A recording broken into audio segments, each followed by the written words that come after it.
What is Sabi, my chemo Sabis? Welcome to another Hanging Out with your boy, the one and only, and your favorite, Uncle Charlie. So tired. Guys, listen, I go back to work tomorrow, and I am not excited about it. Baby's not sleeping through the night still, which is understandable. She's only a month old. But the night sleeping is not any easy, and yeah, it's a little tough. I'm nervous. It's not that I don't want to go back to work. I don't, but not because of the work or because of the company. I like the company. I like the job. It's just the tired. The tired, and I signed up to do some jujitsu, and it's going to be tough to do. Not a lot of sleep.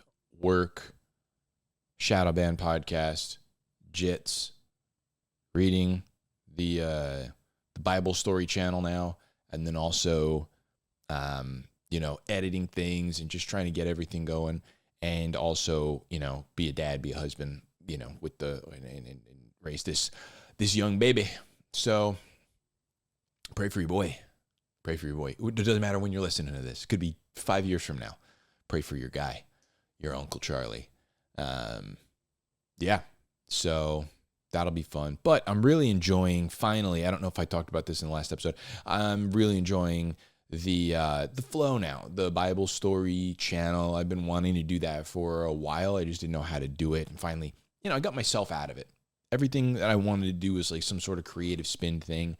There is some part of me that wants to do a creative thing. I learned how to Photoshop at my last job, and I really enjoyed making cool thumbnails for, so I started a gaming channel, so that I can make cool thumbnails, action thumbnails with myself in them, goofy, funny, stuff.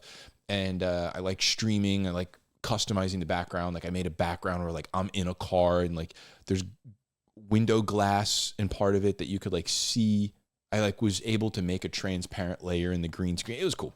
I had a lot of fun doing all that, but it just felt like I was dedicating way too many hours to doing something that was ultimately, fruitless or pointless.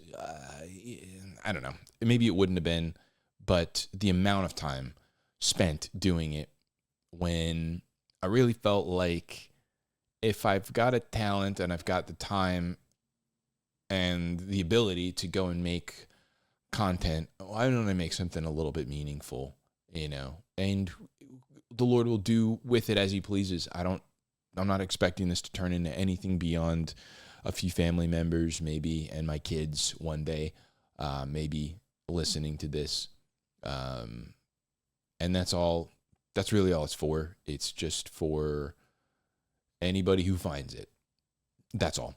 So, but the Bible stories is going to be interesting. I'm liking that. They're short. They're 15 minutes.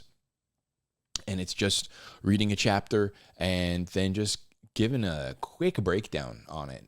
Just what a regular person could gather from it if they had a cursory knowledge of Christianity at all. So nothing super in depth, no seminary education required, or I certainly don't have one, so you're not getting that out of it. But it's just what the text says. No Greek, no Aramaic, no cross-referencing really, maybe recalling another story, but not, specific. It's very, very basic. And the call is just, hey, read your Bible. Read your Bible. And if you want to read your Bible, you can read it with me. We'll jump in and we'll, crack your book open and let's read. And the goal, obviously, if I'm able to continue, which I don't see why not, we'll do, as many as I can knock out in a week. My goal would be daily, but I don't know if I can get daily going at this point. Eventually, hopefully we can get to daily. You just 10, 15 minutes a day, maybe 20 minutes if it's a longer passage a day. You tune in, you watch, and before you know it, you'll have read through the entire Bible and gotten something out of each passage that you read. That's the goal. So it'll be great for me. It'll be great for you and whoever else you share it with and stuff. And so, that's it. I'm pumped on that.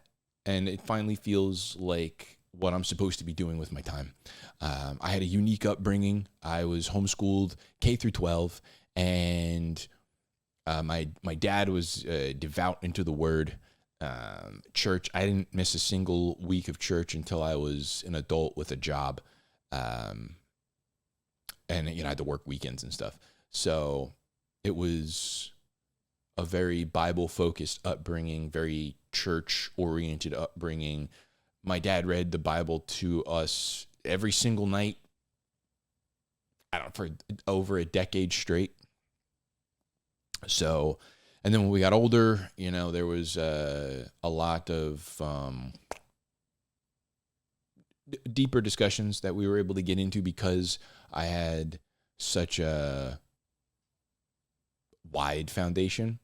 I knew the gist of again, I was just a regular kid. I wasn't one of those like weird, can't watch magic movies kind of deal.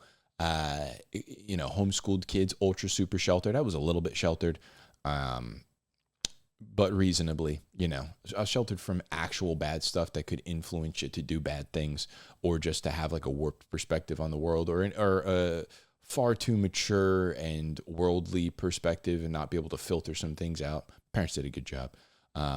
But definitely when I got older, I was able to have like a lot of deeper discussions with my dad about certain things, and I was able to grasp some more complicated or nuanced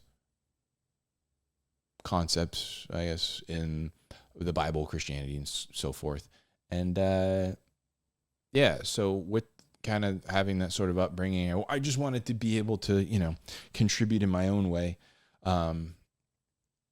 and take what I know and have learned and pass that on to whomever may find it. Because it's important, the Bible says every man should be able to give an account for the hope that is set before him. And most people can't. I can't tell you how many men I know that are, been Christian, professing, walking with the Lord, or however, for decades, and couldn't read a single passage and tell you a gist of what it meant. They'd kind of flounder a little bit, get into some anecdotal story, something about their own life that's like barely even a tangent off of the topics that are in the text, and then just kind of be like, I don't know. And, don't read, don't pray unless it's an emergency. Go to church and don't discuss what the pastor talked about. A lot of times the pastor didn't talk about anything. That's the kind of church they went to. It's just tragic that that's the state of so many adults in America. Again, this is my own experience knowing people. There's tons that are not that case, and that's awesome. And it's becoming more and more not that case. A lot of people are putting great content out on the internet. There are many, many, many amazing churches out there, and people that follow real hard after the Lord, and that's very encouraging. But like I said, my experience personally, I've not run into a ton of those people. It's more what I was saying, and so I just want to do what I can to contribute to the literacy of the Bible in a very approachable way. Like I said, I'm a regular guy. I had a regular job, regular family, regular house, regular everything. A little bit different of an upbringing, but there's just no reason why, if you stick with me and read these stories, that you won't have a very good foundation and a working knowledge of the Bible and knowing what you believe and why you believe it, and write about maybe the book or hopefully the chapter of where it says it, without necessarily having to memorize line for line. We can get a real good working of Christian principles and what the Bible says, what Jesus says in it. So yeah, I'm pumped on it. And there's no pressure. I'm able to knock a bunch of these out at once, and it's nice. It's nice. I feel good about it. So I'm excited to have that. That's on the Story Time with Uncle Charlie. It's all on Spotify under the same Hanging Out with Uncle Charlie I believe, no, I think they are separate on Spotify and YouTube. They are separate. So you got to, you got to check both of them out. But yeah, anyway, it's weird. I was, so we're reading through John. That's the first thing with the stories with Uncle Charlie. And it's nice. John's a real like fundamental book. And so probably in the podcast, I'm going to like cover however many passages, maybe in more detail, or get into some nitty gritties out of the chapters that we read. So that'll be nice, that I can like dive in a little bit deeper in that. But yeah, I don't know. I've had some experiences with different churches or different individuals that are like one or the other as far as like hyper spiritual or hyper intellectual. And I just, I felt that I'm more balanced, and I think most people are more balanced. And so I want to bring a very balanced, reading and understanding out there. I remember I went to, there was a church that I spent a while at when I was just a young lad, probably like 13 to 18, maybe 13 to 18, 13 to 17, something like that. And I think it was called like a seeker church, technically they called themselves, where it's like they're appealing to the non-believer, which, it sounds nice, but non-believers are disobedient. So, you want to put out Christ's voice and make that the focus, right? Jesus says, my sheep hear my voice. So we're not trying to do anybody else's voice. And this church is just notorious, decade after decade, of just not doing that. Constantly trying to like twist things with like a worldly slant, so that it's not abrasive at all, or it's not off-putting at all, or it's just very welcoming they play, they'll like repurpose secular music for stuff. And I'm like, I made us think about it many times, be like, guys, this stuff was written by enemies of God. There's so many people who are allies and friends of God, believers and brothers and sisters in Christ, that wrote worship and praise songs of exaltation and thanksgiving and every other thing you can think of to the Lord. We don't need to be sampling songs written by the enemies of God, songs written by haters of God, and then like offering that up to him. I don't know. It just, that kind of stuff. And eventually I got tired of the place. It's still a thorn in my side. My heart breaks for them. I really wish that they could turn some things around, but it's all on deaf ears all the time. So I, as a young guy, I left, and there was a church down the road that was like the exact opposite of that. They were not seeker friendly at all. They were not, you're not showing, like the first day that I went there, first Sunday, I think I went by myself. I may have gone with my wife. We were dating at the time. I don't know. But I went there, and my dad had gone there a few times, and he warned me. He's like, listen, these people don't play, man. Like, you go in there, somebody is going to approach you. They know, everybody there knows who goes there, and you're going to be new, and they are going to approach you, and they are going to sniff out whether you're a believer or not. Because they want to know, are you a brother amongst their midst, or are you, lost, looking for God? Do we need to take you back to the gospel kind of deal? Do we need to, hit you with the gospel right here, right now? Where you're at, are you, seeking discipleship? Are you evangelize? Like, they're going to sniff out all of that right now. They want a status check on you immediately. And I was like, I don't know. I mean, it's right down the road. Let me go check it out. I got nothing to hide. I got nothing to, be worried about, I guess. So I went there, and it was exactly that. As soon as the service was over, a couple folks came up, and they're, introduced. They were friendly, but they were like, what's your testimony? Right. And I, shared it with them. And then, what do you believe about this? What do you believe about that? I was like, talking to them and giving them the answers and whatever. And I was like, this is, I don't know. I was in a point where I was taking everything extremely seriously, but I also was like, I don't have I'm like trying to move out on my own. I'm trying to, have a right relationship with the Lord regarding like being engaged and all, like, getting a real job. I was joining the highway patrol. There's just a lot. And I'm like, these people are going to take up a lot of the people are going to take up a lot of my bandwidth.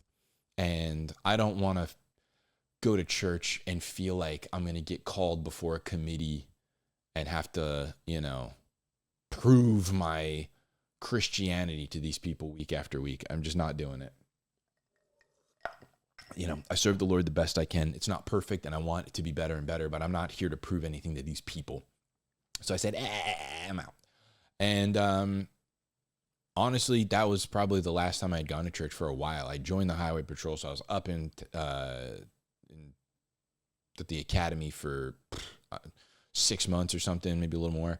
And then I went right to work and it was just, an absolute whirlwind. Wasn't going to church at all for a long time. Barely reading, praying only when I was going on midnight shift so I wouldn't die. That kind of stuff. And, just getting spooked out and stuff.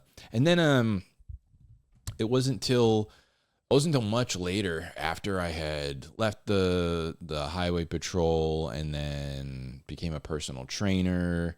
And I had a job before that too that I just kind of, something got messed up there. And then I, became a personal trainer, and I had some troubles there with a client of mine.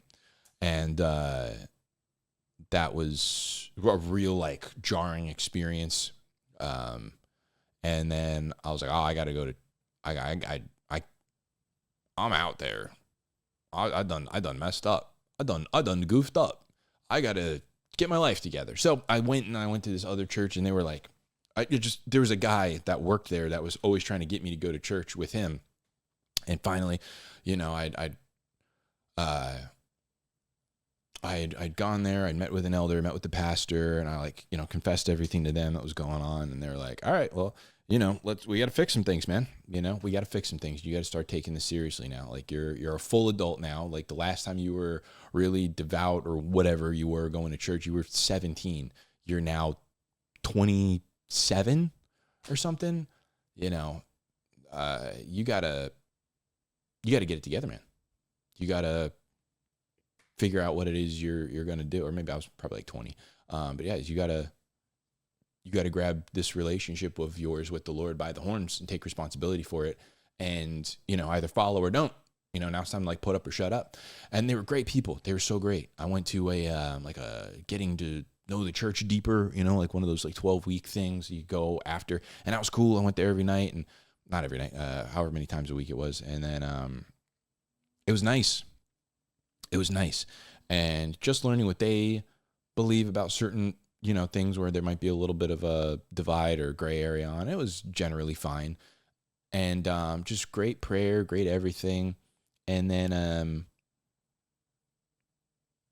I was getting a new job. I don't know if I'd mentioned this in the last podcast already, but whatever, who cares? I was getting a new job. I was leaving the personal training, because it just wasn't an appropriate environment for me anymore.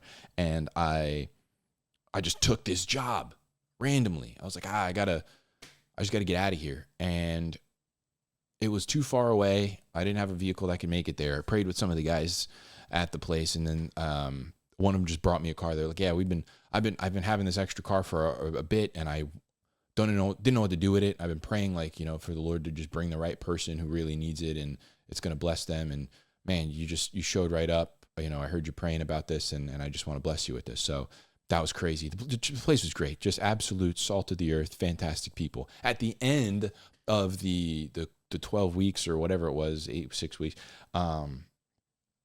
they're like, okay, now the class or whatever is over. We're going to have a day where you come in. We want you to fast the day before or something like that. I can't remember, like fast that day. And you come in and they're just going to pray over everybody. And it's going to be just a real spiritual day, music playing.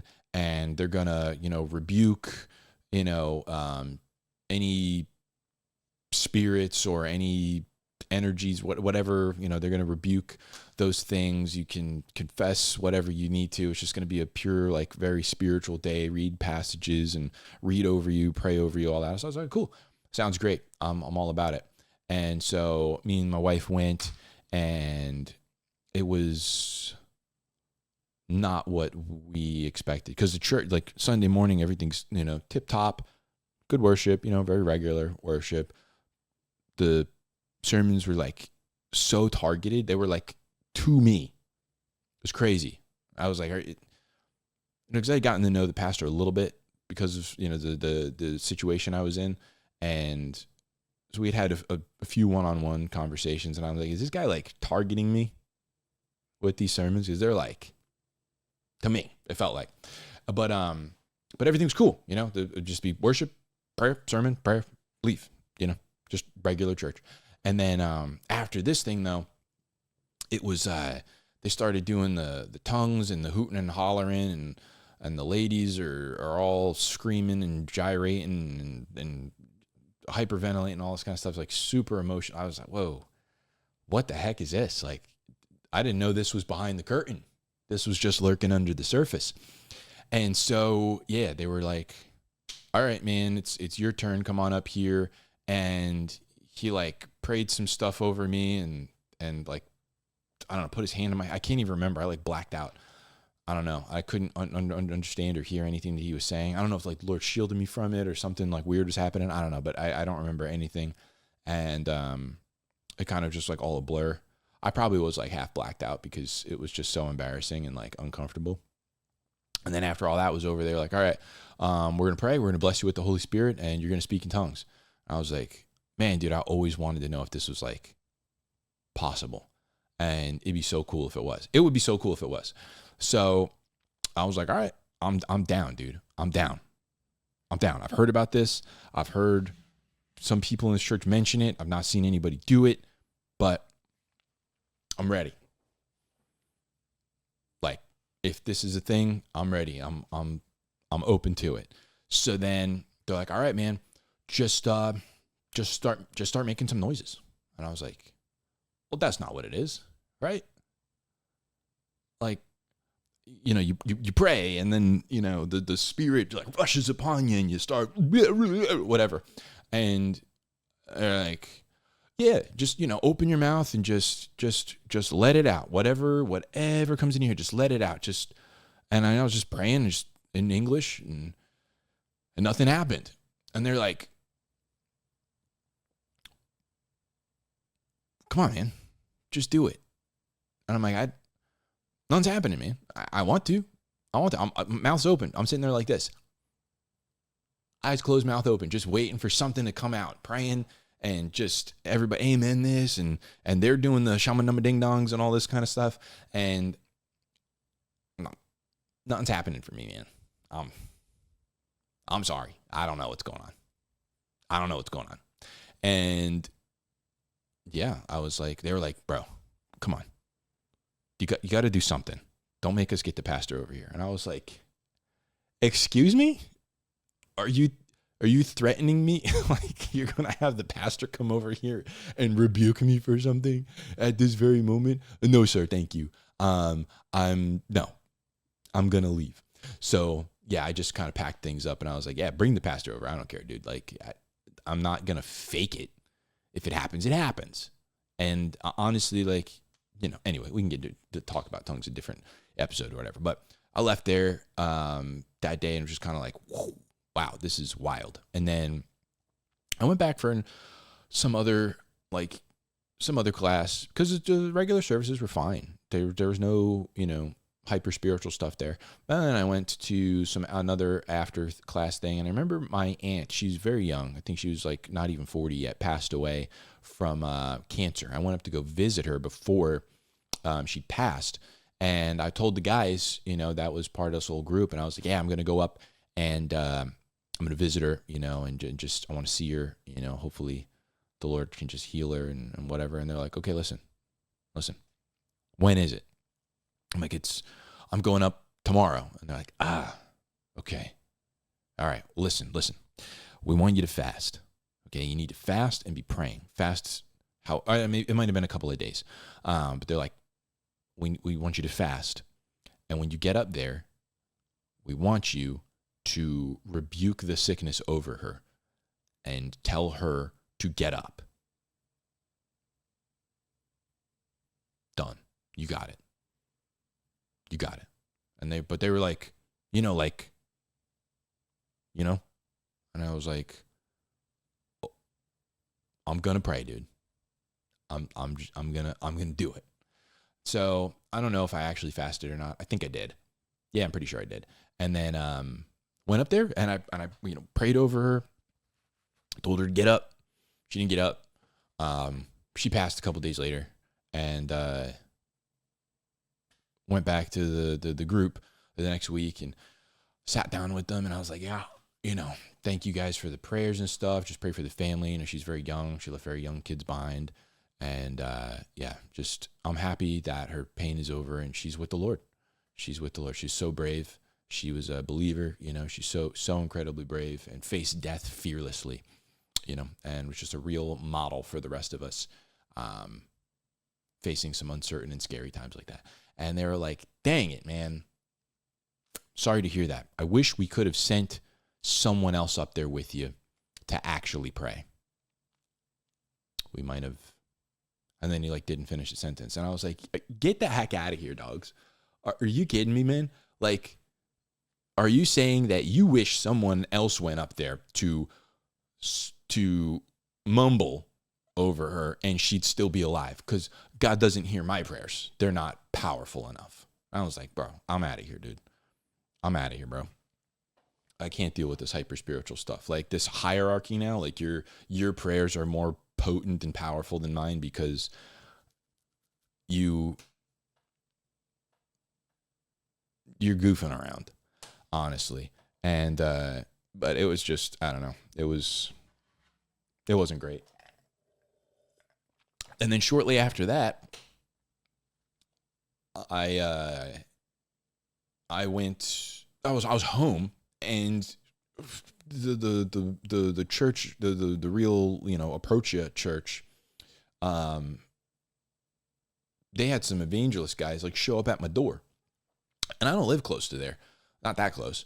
And some folks showed up and they were like, yeah, we're from this church. And I was like, oh, tight. Yeah. Okay, cool. Yeah, I know your church. I went there, years ago. I'm like, oh, cool. That's awesome. It was crazy, running into you all the way out here.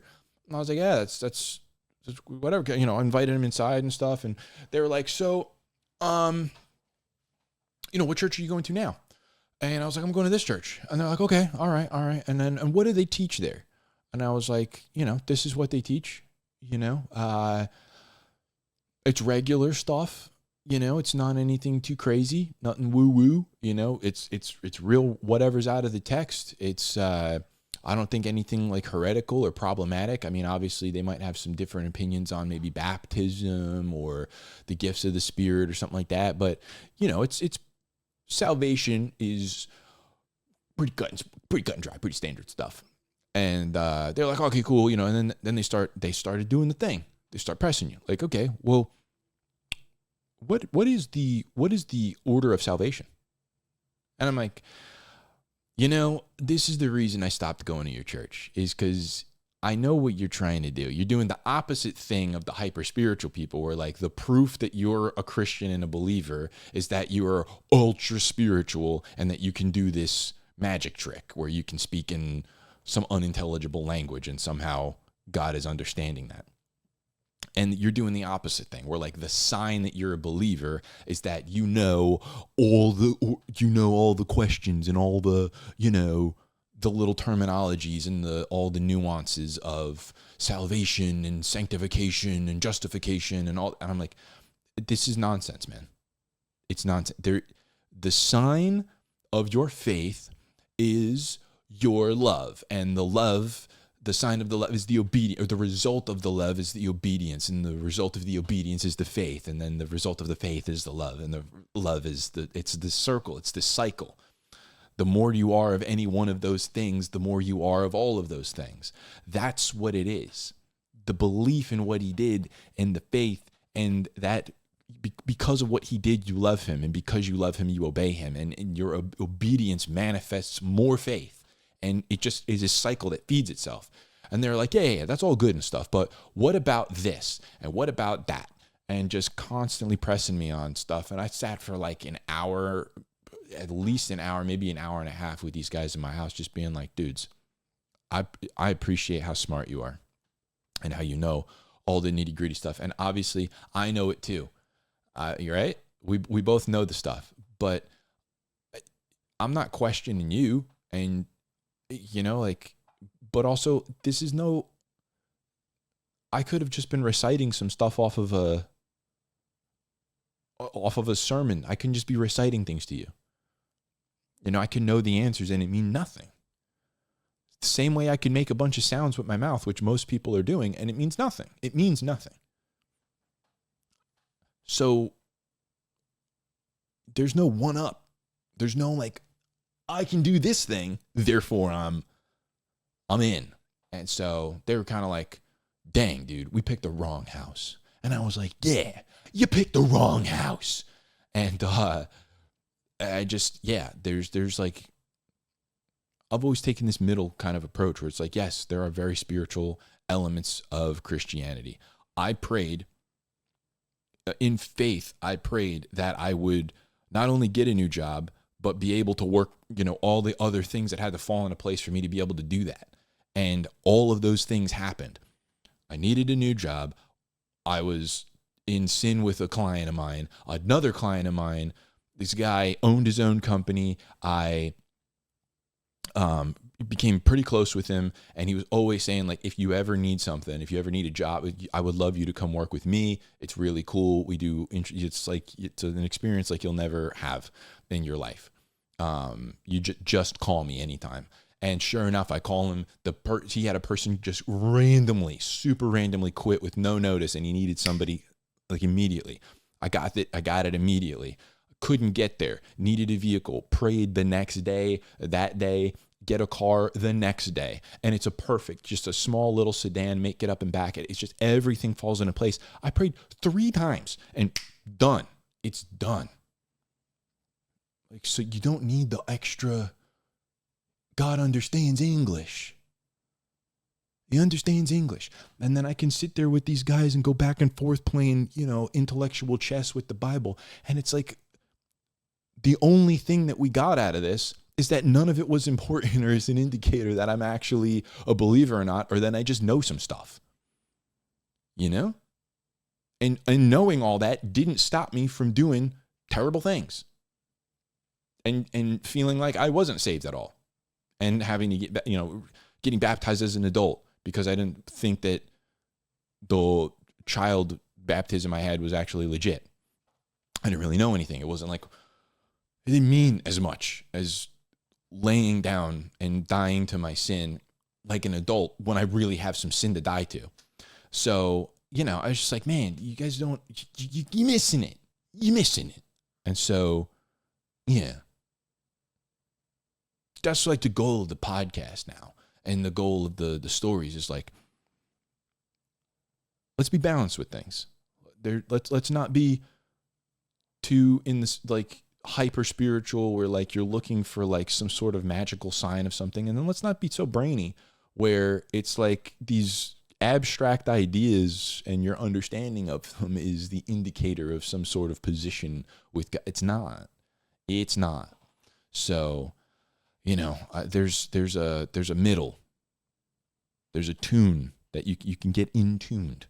You can be too sharp, you can be too flat, but let's get in tune. I'm not saying that I'm perfectly in tune because I'm not. But, the goal is just to not be so out of tune that, you're trying to justify your, or substantiate your position in salvation and your security in heaven based on some ability or based on some dorky knowledge. So, but you know what else was cool though? Speaking of like just the goal of the podcast, I was we're going through John. We started just one chapter of John at a time, and we covered like 1 through 4, I think, this week, or we'll be covering 1 through 4 this week. And in my head, I was thinking like, well, what do I want to talk about on the podcast? Last podcast, I shared some clips of George Janko's interview with, was it Pete Holmes, I think his name is? And, some just interesting things they brought up and whatever. And, kind of, I guess, a reaction to those things and just like kind of setting some things straight there. And then I had some other some other topics that I wanted to kind of bring up. And oddly enough, they're covered in like they were actually somewhat mentioned in these couple passages. One of them was Jesus' first miracle, right? He does this trick of turning water into wine, and he does it discreetly. He just does it like on the low. And not everybody, only the servants who are actually scooping, who filled their urns up or the jars up with water and then drew it out as wine, knew. And the disciples, obviously, there who were looking on at that, only they knew. Nobody else knew. It was a discreet miracle, but it was targeted to them so that they might believe. He didn't go, look at me, I'm going to turn this water into wine, and just make this whole spectacle out of this thing. He was just like, I'm going to do this thing, and it's going to be on the low, and the people that interact with it, those individuals who obey me, and then my group that's looking on at my works to verify that I am who I am, they're going to know what's up, and the rest of everybody, I'll do some other stuff later. And one of the clips that I saw on YouTube as I was, perusing probably on the toilet or something was that Cliff Nettle guy who he's I'm sure you've seen him. I don't know, whatever. I'm not going to try to explain who he is. Just a fellow lanky gentleman who goes onto like college campuses and talks to college kids a lot. He had a clip that I saw, and I was like, oh, that'd be interesting to talk about. It's before I did any of the reading, and then this came up. I want to share it real quick. Let me see if I can pull it up because my screen cap. Let's take a quick listen to this and see if it's just a portion of it. Let's see if this audio working. I don't assume there's a sky daddy who takes care of it for me, that when I ask questions about this world, oh, it's all taken care of for you. You see, it happened 2,000 years ago, and this is all it is. You can't do these things. We answer those questions for you. Keep going about your daily business. That's too easy for me. I don't like it. Well, I can promise you that's not what Jesus commands us to do. If he were here, he could clear it up for me. Oh, you got it right in the Gospels, Matthew, Mark, Luke, and John. All you got to do is read it for yourself. Don't take it from me. Read it for yourself. It's the historical, eyewitness account of what Jesus said, how he treated people, how he died, how he rose from the dead. Don't take it from a priest or a minister. Read the Gospels for yourself. So rather than have you here telling us what God is, why couldn't God be here telling us what he is? I do not know why God has chosen to reveal himself by becoming a human being in Jesus 2,000 years ago. I don't know why God does what he does. I can promise you, sir, I am not God's consultant. God does not consult me before he chooses to do something. So I don't know why God does what he does. I love that answer. I absolutely love that answer. Thank you. You bet. Thank you for raising those questions. I love your questions. You're thinking. I'm upset when people say they know what the truth is. So you're saying I don't know is by far the best thing I've heard so far. So right. Thank you. But I am convinced that Jesus Christ is the truth. There you go. That's the gist of it. And one fascinating thing though about like this is a great question, and I think Rogan's brought it up too. Like, why not do the whole thing now? And it's like, bro, this brings up this conundrum of like God having to prove himself to every single generation in continuum for all of time, to every people group in every language, in every age, because there's no amount of sufficient evidence that's just going to convince every single person at every single moment in history. If he came today, everybody would claim it's AI, fake this, fake that, it's CGI this, and no one would it'd be the same deal. It'd be like, okay, I can't just appear and do a thing and then other people hear about it and believe, because if you record it, it can be fake. So I have to appear to every individual person and do a thing for every individual person ever. And he would be, you get that. You do get individual proofs when you're in a relationship with him. But you got to put that faith in there. And you got to start with that obedience. And that's where he reveals himself, is in those leaps of faith, in those steps of faith, in obedience and surrender to him. You go, that was something. Hey, that was you. That was you. And now I know that was you, right? You are listening. That's crazy. You are listening. So you do get that, but it's not the sky opening up to every single person, every single place, and addressing them individually. It's just not. That's what he would have to do. It's very good that he came as a human at the time that he did, because it's a highly written about era where you have Israel being occupied by another super historically covered empire. The Roman Empire is ruling them. So it's like there's tons of writing and documenting of that time in history, tons and tons and tons and tons of literature on that time and the growth of the church right out of that. Tons. And it's the perfect time for the church to start growing and be persecuted right out of the gate so that it grows. It's the perfect time. But what's interesting when Jesus, this is why this clip even came up, or why it jumped out to me after the fact, that oh wow, I was wanting to talk about this. And then in John 2, where he does the water and wine, it's a covert. It's not, well, why doesn't God appear to me right now and just flat out convince me? It's like Jesus was there. Anything that you would require of a man who claims that he is God, all right, without violating his own code, violating his own mission, be like, okay, be God right now. And, he'd show you his full glory and destroy you, or something like that, what we would say is that you got to heal the sick. You heal the sick. Feed the hungry. Fed the hungry. Raise the dead. Raise the dead. Raise yourself from the dead. Raise himself from the dead. All the things that you would ask. Float. He float. Make the blind guy not blind. Make the blind guy not blind. Make the mute guy speak. Make the mute guy speak. Make the deaf guy not deaf. Make the deaf guy not deaf. He did whatever any proof. My son, he's gonna die. He's a couple, a day and a half's journey back. I need you to come to my house and heal him. No, go home. He's fine. Goes home. He's fine. All of a sudden, he lives. He's fine. He's not gonna die. He's healed. Just says it. Lady touches the edge of his robe and healed. Just the proof.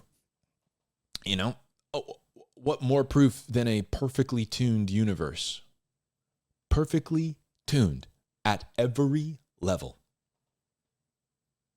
Perfectly tuned at every single level, down to the motor that is built in the flagella of a cell.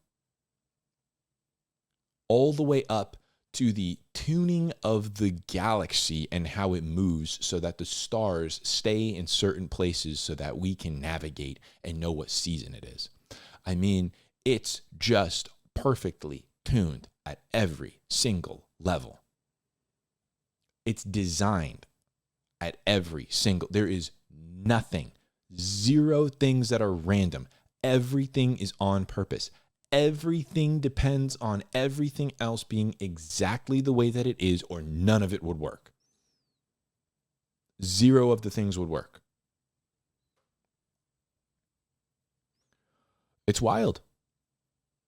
What more evidence?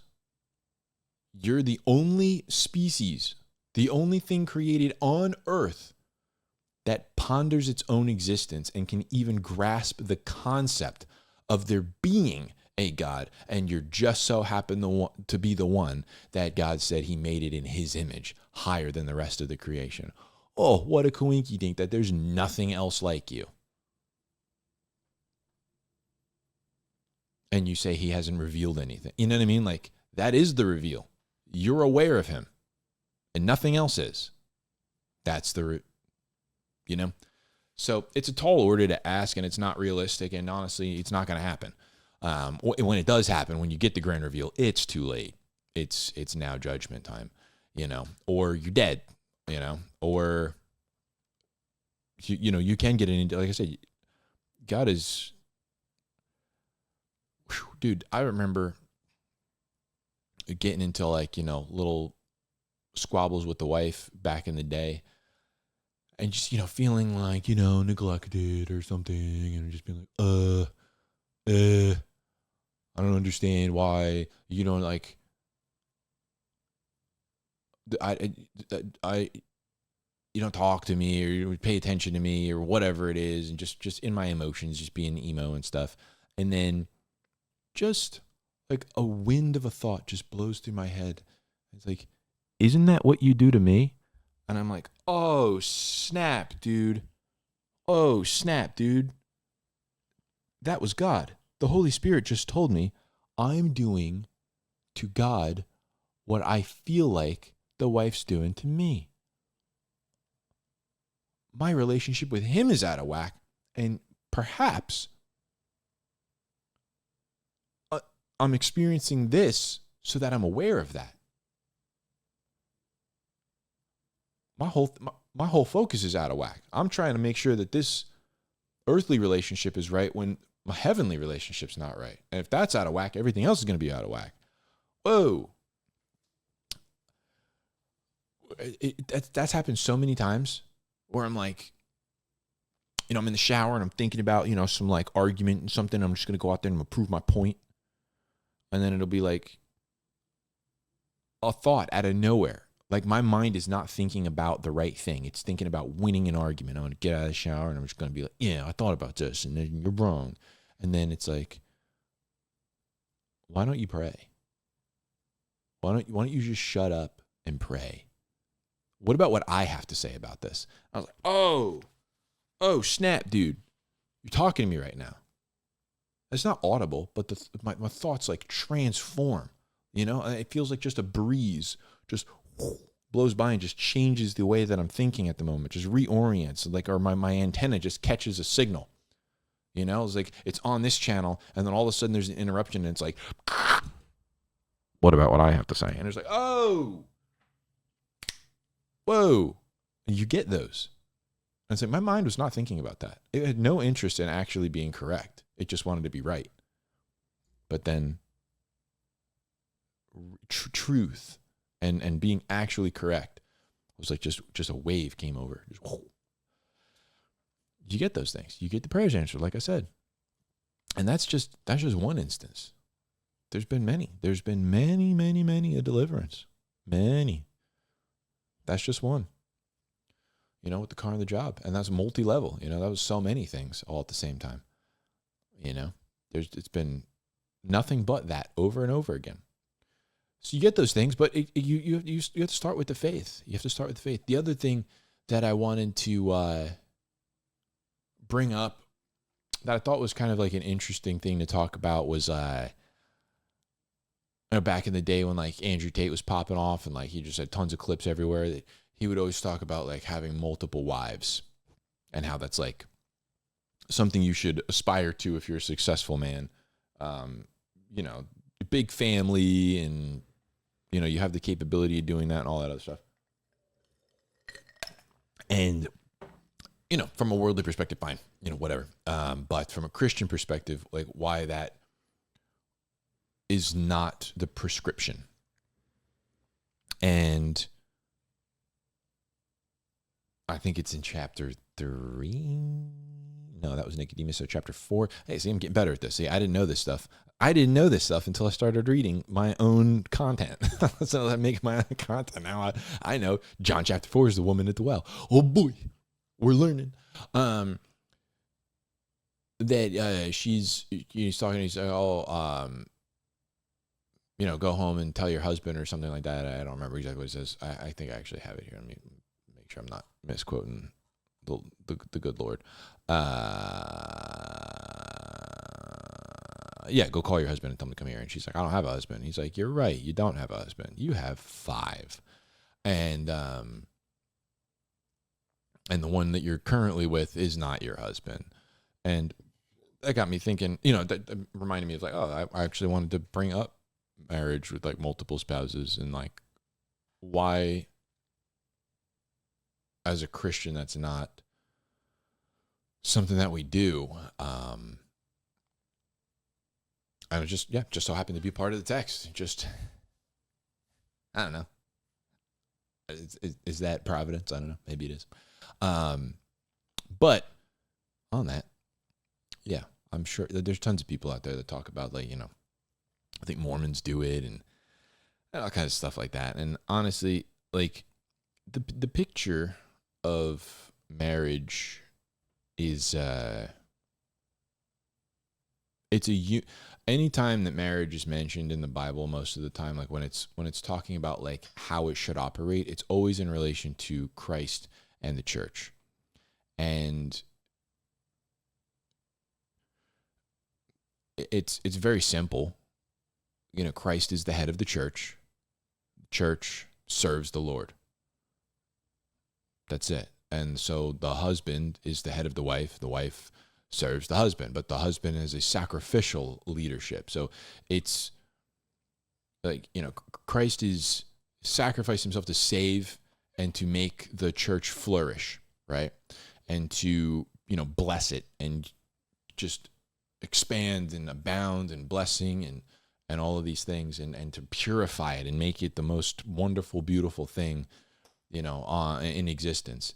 And that should be the same attitude the husband has toward his wife, where he is the head and he's in charge of the lead, the direction that things are going. But it's to bless his wife, help me help you. What do you want? I want all of this stuff, and I want I want to have a nice home, and I want to, I don't want to work, or I want to work, and I want to have the kids like this, and what's our dream, what's our image, what's for what our home's going to be, and all that. And they'll be okay, all right, I'll get us there. All right, that lines up, with what, nothing about that is sinful or vain or anything like that. So I want to give that, like my wife, she wants, a forever home, something where we can kind of really plant some roots, and certain things about the house where she wants to, we have a homeschool area, and she wants to homeschool, and it's a couple chickens, and, just have like a real, unplugged as much as possible kind of life, and, not be relying on the TV and screens to occupy all of our time, and just be very family oriented, eat around the table, all this kind of stuff. And it's like, okay, that is what you want. All that sounds great to me. It's, I'll follow my lead. I'll get us there. And, spiritually, I will also get us to where we need to be.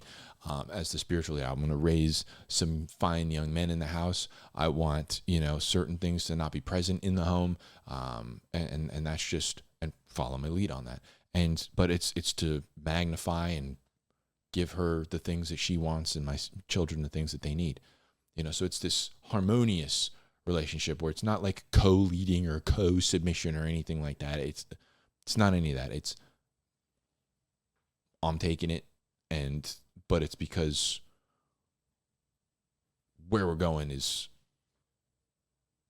for her, and there's a lot of that imagery in the Bible where it's the same kind of deal where it's like Jesus gave up his own glory, and came down to earth and got down there and did the work and did the hard things to bring the church in, to win the church, and to, capture it from evil and then cleanse it and purify it and build it up and bless it and give it all the...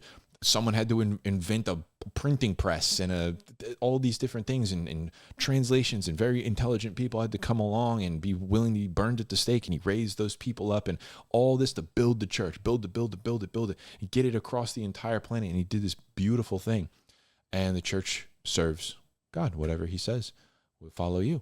So it's this nice. It's a beautiful relationship. It's not a domineering one in any way. It's beautiful, but one God. One church, one man, one woman. There's not two gods. It's not two men. It's not two churches. Church is not serving the church. Not two women. It's not one God, multiple churches. It's not one man, multiple women. There's not one church, multiple gods. It's not one woman, multiple men. Marriage was given to us as a way for us to connect to God and understand his relationship to us, and for us to be an active participant in that and be miniature God, miniature church. Okay. Got the diaper and wipes agenda for the night. So it's a picture. It's an image. It's a microcosm of a macrocosm. And so that's the biblical view of it. Now, as many theologians will explain, like what happens in the Bible is sometimes narrative, not normative, I think is the term that they use. So things happen. It doesn't mean that they were right, but they happened. And the Bible has no problem with also sharing all the wrong things that happened, and sometimes not making too big of a stink about it, because in the grand scheme of things, it's not, it doesn't further the story at all. It just shows how human some of these people were that God chose to use, and you don't have to be some kind of like perfect person to be a tool, but you are striving for that, David, I believe, had multiple wives. Solomon had a ton of them. A lot of the kings had multiple wives. I think Abraham had, he had a situation going on that, obviously the Lord was not pleased with. Jacob married whoever it was, Rachel, Rebecca. I don't remember what anybody's names are, but he had, there's situations that happen where, there's multiple wives to these guys, but that's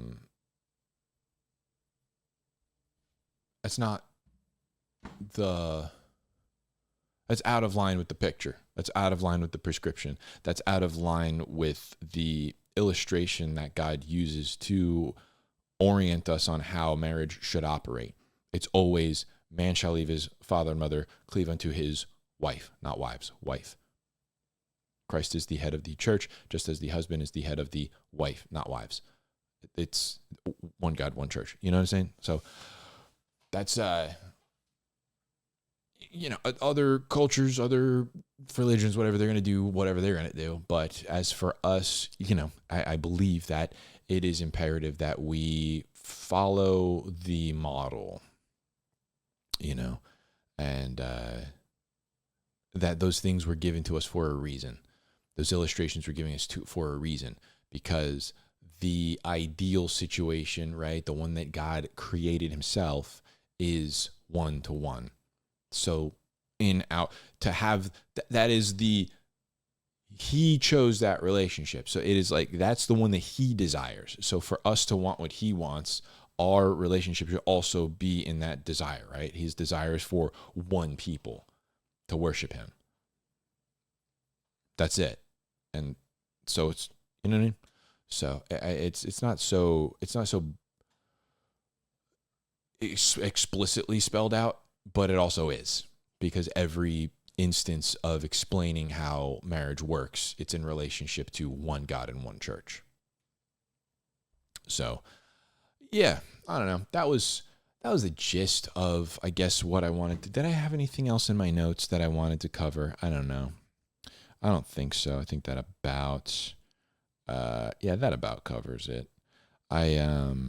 We'll get to some other things some other time. I want to go like a little bit deeper into like the John 3:16 and like some of the elements of like what is that, predestination, or whatever the other thing is. But that's a whole topic to tackle another time, because we did cover that, but that's irrelevant for the moment. So anyway, yeah, one of these a week, I think, and then however many readings we can get out. I think we'll just do like a Monday, Wednesday, Friday on those, and then Thursdays, I think we're gonna put these out, and I'm excited for the journey, and I'm pumped to hang out with you. So there's a Facebook page, Hanging Out with Uncle Charlie. There's a X, Hanging Out with Uncle Charlie, and there's Instagram, Hanging Out with Uncle Charlie. All the same, I think. Check them out. Follow it on Spotify. Listen to the apps and the stories, or YouTube's, whatever. Drop comments. Let me know, what other things you kind of got out of that, or if it was a blessing to you. And or if you have questions, I would love to be able to just like comb through some things and see if there's any questions in there, and or interesting clips. You can share those on the Facebook page. You're probably not going to watch most of them, but if there's or react to most of them, I'll see them, but might not react to all of them. But yeah, if there's something interesting there, drop it in. I gotta go to bed. I gotta work in the morning, and I'm probably not gonna get a lot of sleep tonight. Pray for your boy. He needs it. Thanks for watching. Thanks for hanging out. I'll see you next time.